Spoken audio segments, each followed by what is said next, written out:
We all share an awful lot online. We need to be share aware though.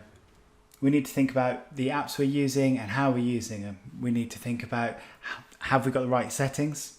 Do we know how to change the settings? The settings icon is a cog. It may even be 3 dots on its side or 3 dots vertically. But when you click on it, you'll get where you need to go. If in doubt, maybe use the burger menu as well. So all of these apps I'm going to talk about use a similar thing. So Instagram, if you want to go to your privacy settings, you go into the 3 dots, comments, and you can hide offensive comments. You should have that selected.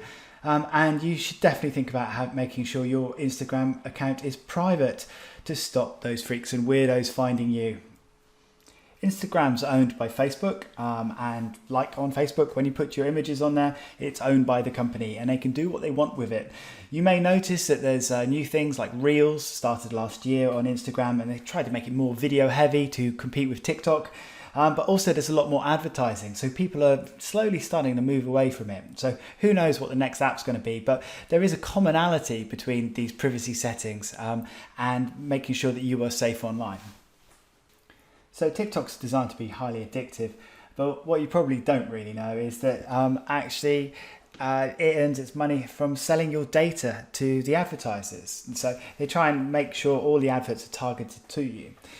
Another thing that you're probably not aware of is if you lie about your age, your settings will be wide open. So please be honest with your age. Also, the thing you need to remember is you can go in and you can actually change the settings to make it safer for yourself. First step is to make your account private. Once you've done that, you should look at the digital well-being part of TikTok's privacy settings. And there you'll be able to set up time management if you need to, and also have restricted mode on because it will make sure the content you're looking at is appropriate. It's all about the content, and unfortunately a lot of the content we're looking at and watching and listening to is fake. And it's been proven in a study a couple of years ago where they looked at Twitter. They found that fake news travelled 6 times faster than real news. Fake news stories were 70% more likely to be passed on.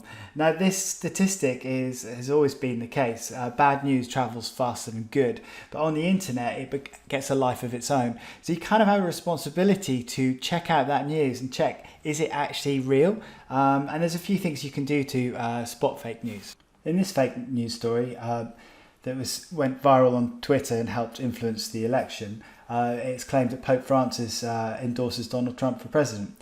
Actually, if you look at who posted it and you look at the content and you look at the information held within, you can see it is pretty obviously fake.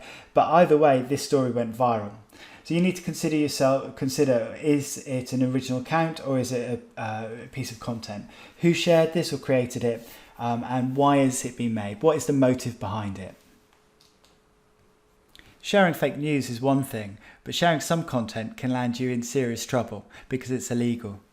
One day, Alex and Sam were mucking around on their phones. Why don't we take a selfie? Yeah. Then Sam had an idea. I'll take a picture. What if they sent a picture of Alex's willy to their friend Katie? You know, the kind that disappears in a few seconds. When Katie saw it, she thought it was very funny. So she screen grabbed the picture and sent it to her friends. And they sent it to theirs. And the next day at school,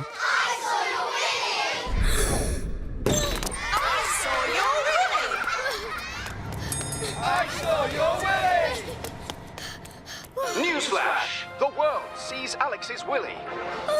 Alex even got a message from a bully. He then got one from a man he didn't know.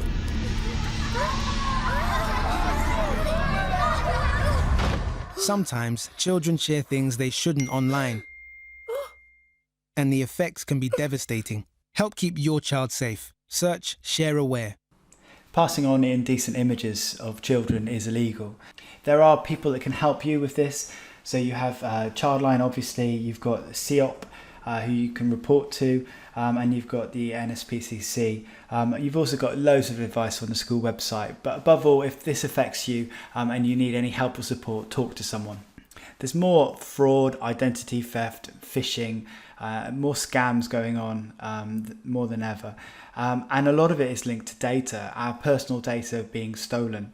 You only have to give a few things out before someone is capable of taking your identity. So you always protect your date of birth, your mobile number, your address and your real name, because with those 4 things, people can actually steal things from you or impersonate you.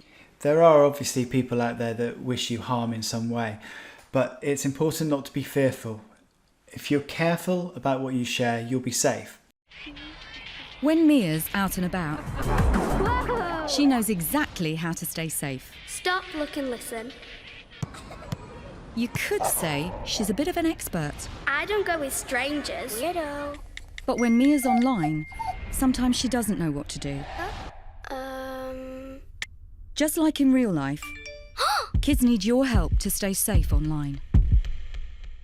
For advice, search Share Aware. It's important to stop and think how we're using our digital tools. There's so many possibilities with them. Sometimes it can feel overwhelming. Sometimes it feels like a wave you just can't get past. But if you stop and ask for help, there are lots of people that are there to help you. If something happens that upsets you, you know you need to talk to a trusted adult, be that at home or in this school. If it's something really serious and you don't think you can talk to anyone, you have numbers like Childline. You have the resources I've shown you on the school website you can go to.